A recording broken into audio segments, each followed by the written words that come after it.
This time we set up this Wi-Fi 6E device from Unifi. They're first!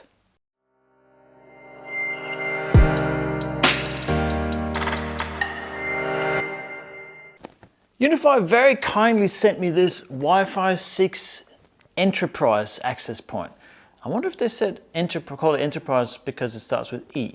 Anyway, this is Wi-Fi 6E, and what that means, we'll get to that in just a minute. But this is a Wi-Fi 6 device which, if you have been following along, maybe you know there's something called Wi-Fi 6. It's the next generation after Wi-Fi 5, which is in general what we use.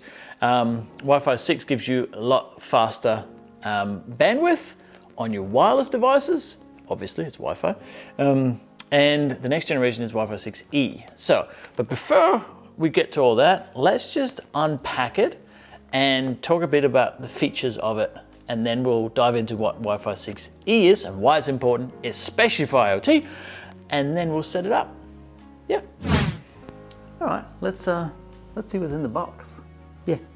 So this is the same. Oh, if you're familiar with Unifi, this is going to look very familiar. It's all the devices come in the same kind of packaging, and it looks like that. So when you take it out, it is presented right up front. There we go. So that it's quite large, as you can probably tell. My size of my hand. It's a reasonable size access point, but then again, it needs to be because it holds actually 3 kinds of antennas.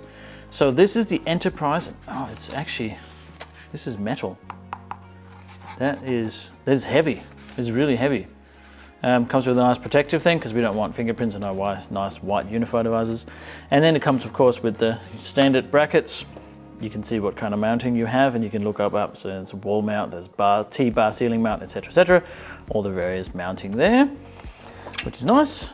Here is the metal bracket you can use if you've got to go up through a ceiling thing. I've already got places to mount them, which I'll show you in a minute. And of course, we get the traditional Unifi lovely box here of things to use for the installation. So there's screws and brackets and whatnot, depending on what type of mount you choose. So now this thing has actually 3 Wi-Fi antennas, if I can figure out. There is a 2.4 gigahertz, which we're all familiar with. There's a 5 gigahertz 4x4 MIMO antenna, and then there's a 6 gigahertz. And what 6 gigahertz is, I'll explain that in just a second. Let's just go through the rest of here. This is very power hungry. It's 22 watts, so it's all PoE powered, which means it requires a fair amount of power because of all the antennas in it. There's a grommet there, and you just attach it or connect it through that PoE, pretty standard. That's the same as anything else. And it has 10.2 gigabits throughput. Now that's not for a single device, obviously. That is for the 3 bands. It has 573.5 megabits throughput on 2.4, 4.8 gigabit on 5 gigahertz, and 4.8 gigabits on 6 gigahertz. But this is powerful, and it will support 600 plus concurrent clients. So that's a lot. This is a super powerful device. And obviously I need that here on the farm with 600 people. Oh wait, never mind. It supports everything that is current, everything new in terms of Wi-Fi. This is the prime access point from Unifi. This is the big daddy. So let's just talk about Wi-Fi 6 for a minute though, because that is super important. And then we'll install it.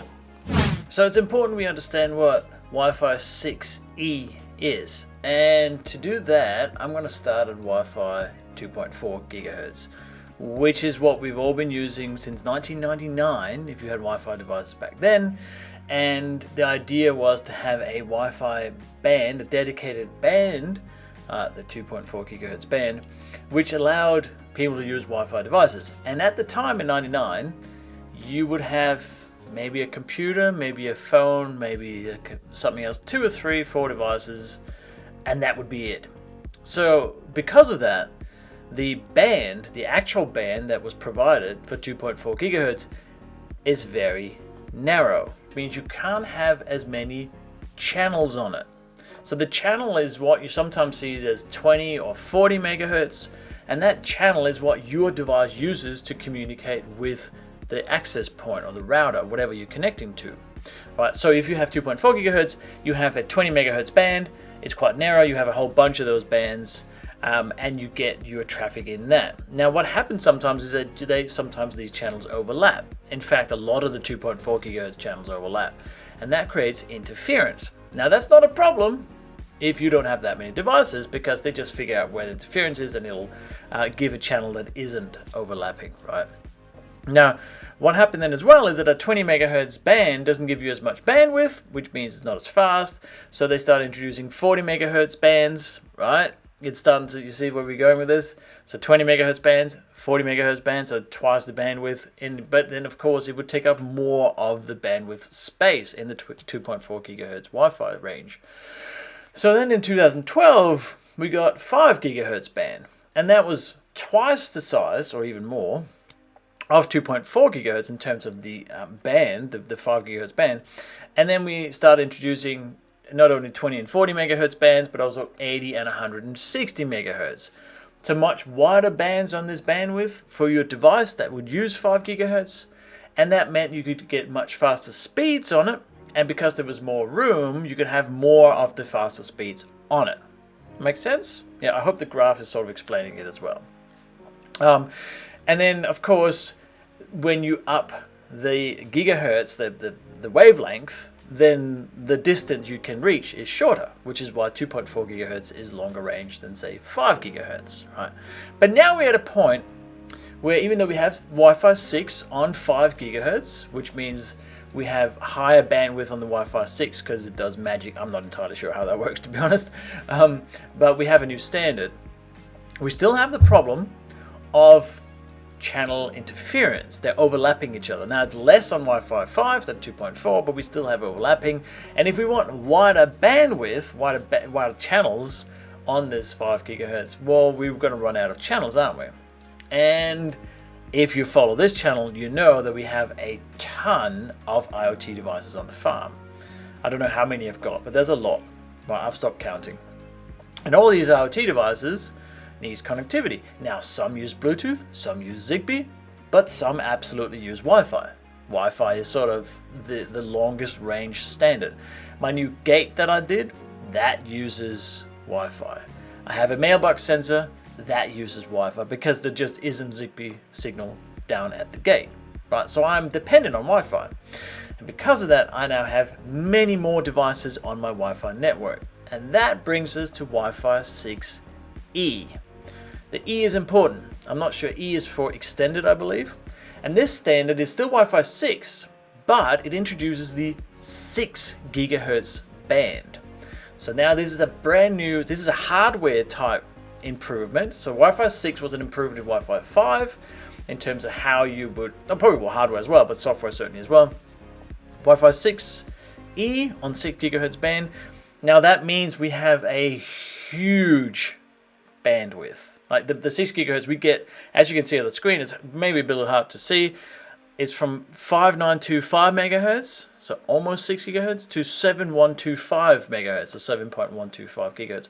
So it's over a gigahertz the band. We actually get we get 4 times the amount of bandwidth on 6 gigahertz. Now, what's the downsides? Well, of course, it's a new standard, so you need devices that can support it, and that is one of them, the new enterprise access point from Unifi. And there are others as well available, like other companies do Wi-Fi 6E. And then, of course, on the other end, you need a device that can support it. So my Google Pixel 7 Pro does support Wi-Fi 6E as far as I'm aware. And that means that I can actually use Wi-Fi 6E. And of course, because it's so wide, we can have many 160 megahertz channels if we want to, or we can have a whole ton of 20 megahertz channels as well, as you can see on the screen. So we get 1200 megahertz of spectrum and 59 channels available on the 20 megahertz band. That's a lot. So what that means, you can have essentially 59 20 megahertz connections that don't overlap, right, at the same time.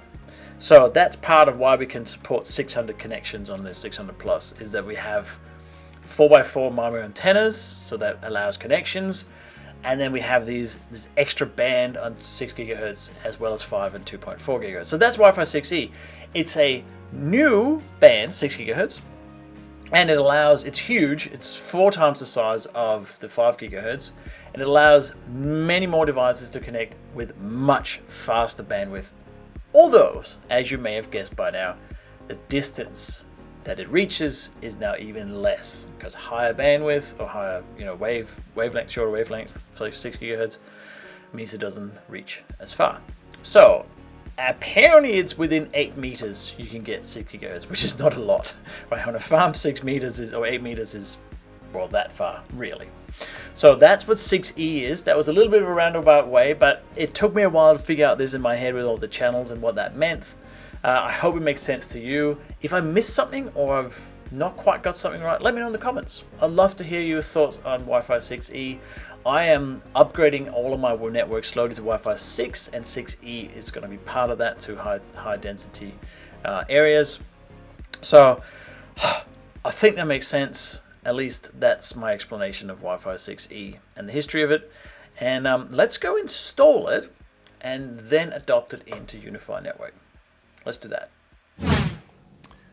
I'm going to install it here where I had my kitchen Wi-Fi 6 long range, and I've then moved that into where we were before in the media room, so finagling a bit. Now the reason I wanted it here in the kitchen is that this is where we spend a lot of time, as most kitchen really.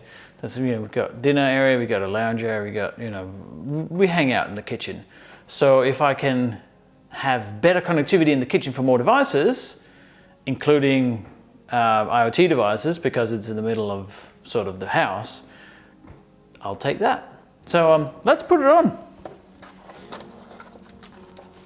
So this is the same bracket as for the Unifi 6 LR, the long range, which is nifty, so I didn't have to do that again. And all I have to do is just plug it in, and then we'll go look in the network control afterwards to see what that looks like. There we go. Pluggy in, and then put the grommet in there. And then you can see it's starting to flash white. And the white flashing is Unifi language for getting ready. Right, I'm starting up. Right, stopped, and it should go white now. Come on. Oh, still flashing white. All right, let's go through its motions. We're gonna attach it up here. Hopefully that's pretty simple. So like that. There we go. That's it. That's all there is to installing it.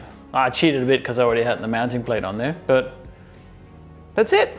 Let's go adopt it in the Unifi network controller, and then we'll try and connect to it. So we've installed the U6 Enterprise, and that was not that exciting because it's so easy. But now we are in the network controller and we're ready to adopt the U6 Enterprise, which is down here, and then we'll have a look at what it actually does and what it offers. So we'll adopt that, and that takes a couple of minutes, and then we'll be back. And now on the phone as well, I actually get Lars Clint has adopted U6 Enterprise. I get that from the network app on my Android phone. So, well, thank you. Yes, I have. All right. That's getting ready. And let's see if we can make it go bit. Oh, there we go. It's online. Yay!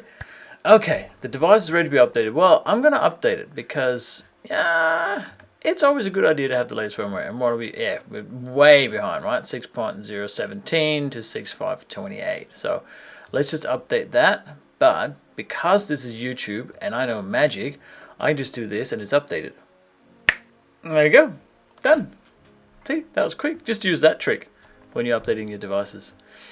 Anyway, the first thing I want to do is change the name, because my OCD does not allow this to be U6 Enterprise. This is Kitchen, because that's where we put it. So we're going to update that name. Now I can breathe. Okay, so while this is getting ready, because I changed the name, let's have a look. Well, there we go. It's ready. At what we've got. So the Wi-Fi experience, now you can see we have 2.4 gigahertz, 5 gigahertz, and 6 gigahertz. And then in brackets, it'll tell you the channel size of those connections. That, like we talked about before. So 2.4 uses 20, 5 uses 40 megahertz, and 6 gigahertz uses the 20 megahertz band, also channel width. Now we can change that if we want to. But for now, let's have a look at what we got. So here is the U6 Enterprise, the model. That's what they've actually called it. So for once, that makes sense. IP address, MAC address is standard things. Wi-Fi name, we can have multiple because there's many SSIDs. And of course, uptime is only 2 minutes because I've only just installed it. So let's have a look here with the air stats. Now there's nothing here yet because we haven't used it yet, but I'll try and do that in just a second. And we have the transmit power, 20 dBm or to 23, and you can see that the 5 gigahertz has higher transmission power. Now I don't know why it's not on the 6 gigahertz. If you know, let me know in the comments. But I don't have any connected. I don't have a client yet. You can see here no clients yet, so we'll fix that in just a second. And then we have the uplink. It's connected to my industrial switch industrial, which is the lounge room switch. Which is, I've also made a video on. That's a very cool device, and I don't use it anywhere near to capacity, but it does its job. And then we have insights, which is just the standard insights here. But so standard insights, I mean in terms of usage, but it doesn't have anything such. But you can see here the channel usage. So nothing is being used on 6 gigahertz, at least not yet. And of course we have the RF environments, but now that also includes the 6 gigahertz band. So if I click on that, you can see we have 20, 80, and 160. And of course we haven't scanned anything because we've never scanned it. So we can do that, and we can see what actually what it comes out of. But it takes a few minutes, so I won't do that just now. But the scan on Unifi is to allow the Unifi network to figure out what is the best channel width and which channels to use as well. So channel usage, again, not much because we're not on it yet. And then we have the settings, which is the standard settings in which is down here, the standard LED and network stuff. But we also have the radios here. If we want to change those, we have to take it off global AP settings, and now we can start to change the channel width here if you wanted to. Where's the 180? 160 is not there. We can change the transmit power as well if you want to do that. I usually leave all these on auto because Unifi is pretty good at getting this right in terms of interference and overlap. So I don't tend to change it, but you can. And if you wanted to change, say, the 5 gigahertz bandwidth, you can put that at 160. I don't know why 6 gigahertz won't do 160. So there you go. If you know why am I doing something wrong, let me know in the comments. Again, this is pretty new to me as well, the whole Wi-Fi 6E and 6 gigahertz bandwidth. But I'm going to leave this as managed by global AP settings for now.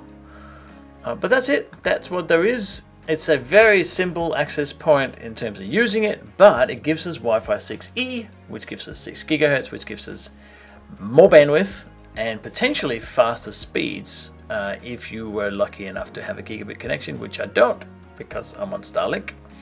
So when that happens, yay.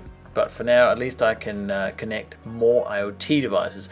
That's really the key. I wanted a wider bandwidth so I would have less interference for IoT devices. And now obviously you need IoT devices that can use the 6 gigahertz band, but that will come, right? On anything, I can move some of my devices like my phone to use the 6 gigahertz band as well. So this is all work in progress. I'm not going to solve this overnight, but this is the first step of using Wi-Fi 6E, and that is the aim of it. Okay, that's really all there is to it. I'm gonna go back down to the kitchen and let's try and see if I can get some connection happening to this access point, and we'll see if we can do some local speed tests. Right, that didn't quite go to plan. My Google Pixel 7 Pro does support Wi-Fi 6E, but apparently there is some bug that means it won't actually connect to it, or it's very difficult to get it to connect to it, and I couldn't do it. Now the Google's Pixel 6 and 6 Pro, they should be fine, but just the one I have, of course, won't connect to 6 gigahertz Wi-Fi 6E. Yeah, anyway, it should work. Currently there's not that many devices, and that's kind of one of the points I wanted to make, is that it's still very early days for 6E, even for Wi-Fi 6. And it's going to be one of those standards that we don't really know whether it'll be on it or not. Like, we won't really care what device it's going to be on. We just want to know if there's interference or not, right? But 6E is an important part of the future of Wi-Fi, especially for IoT, which is obviously what I do a lot. There's currently no iPhones either that support 6E. There's a bunch of Samsung devices, Motorola devices, and some Xiaomi devices. So they are coming, and there will be many, many more. And I suspect we'll see it in IoT devices as well. There'll definitely be Wi-Fi 6, I suspect. There's still a lot of IoT devices that only do 2.4, probably because of range, I'd imagine. But anyway, one thing I forgot to mention is that the Unifi 6 E, or Enterprise, I believe is the only access point that also has a 2.5 gigabit connection via Cat6. So the plug I put in, if I had a 2.5 gigabit switch that had RJ45 ports that are 2.5 gigabit, that access point would be able to run on a 2.5 gigabit connection. And that's obviously how it supports as well bandwidth for 600 plus connections. So if you have a 2.5 gigabit switch with ports, 2.5 gigabit ports, you can use this to its full extent. Yeah, I don't have one of those yet, but maybe that will come in the future. But it's a very, very cool device. It's currently sitting at about 13 watts and it goes up to 22. So I suspect you can dial up the power and get a bit more coverage if you need to. Obviously that has other downsides. But yeah, let me know in the comments, what do you think about this access point? It is one of the most expensive, and it's also one of the most capable. I only have the one, obviously, because I don't need them everywhere, but I have a bunch of other Wi-Fi 6 devices. So are you building out your Wi-Fi 6 or not? I certainly am, because it'll give me more bandwidth and more speed. And with a bit of luck in the future, I can get on an even faster Starlink connection or something else. So I hope you enjoyed the video. Do let me know in the comments what you think. I do reply to all comments because I like the interaction and creating a community here on YouTube. And if you're really keen, you can be part of the channel and become a member. So yeah, that's an option as well. Other than that, thanks for watching, and I'll see you next time.